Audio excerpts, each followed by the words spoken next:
ভাই কোথায় যাবেন? ভাই এই দুঃখের কথা আর বলা যাবে না ভাই। কেন? আমি বলি শুনেন তাহলে। মানে এই যে জায়গাগুলো দেখতেছেন, এগুলো কৃষকের সবুজ শ্যামল জায়গা ছিল, সবুজে ভরপুর ছিল। হুম। এখন বর্তমান এটা মানে স্বর্ণের রূপ ধারণ করছে।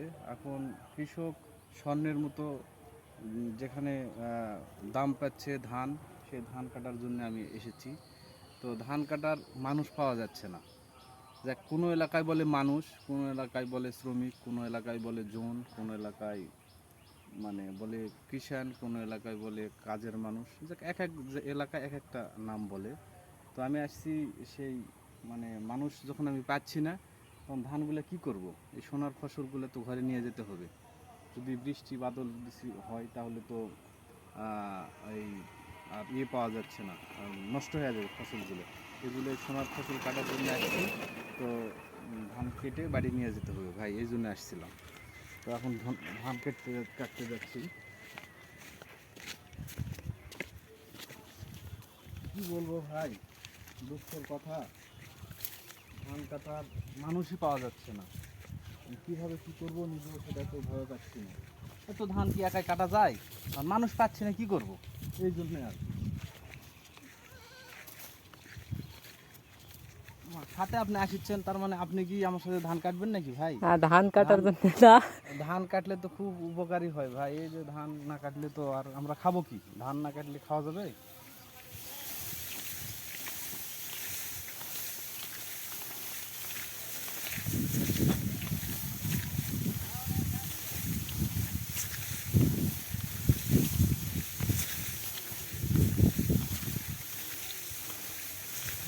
এই ধান আছে বলে কৃষকের মুখে হাসি।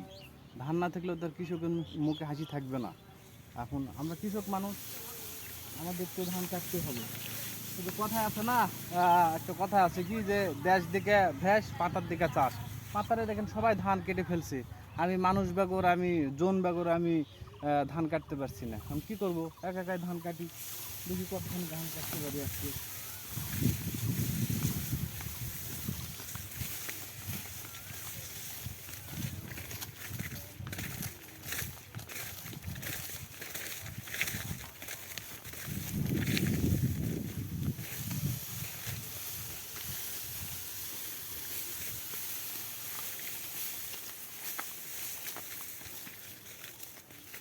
মন চাই মধুর সুরে গান গাই, কিন্তু এই যে রোদে ধান কাটতেছি ভাই, আর মুখ দেওয়া সুন্দর সুন্দর কথা আর গান বের হচ্ছে না।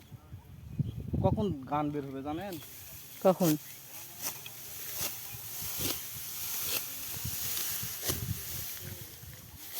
মুখ দিয়ে গান বের হবে তখনই, যখন এই ধান বাড়ি নিয়ে যা গোলা ভরে যখন রেখে দিব না, যখন টাকার সময় টাকার দরকার লাগবে, টাকার অভাবে পড়বো, একটু একটু করে বিক্রি করব, তখন খুবই মনে আনন্দ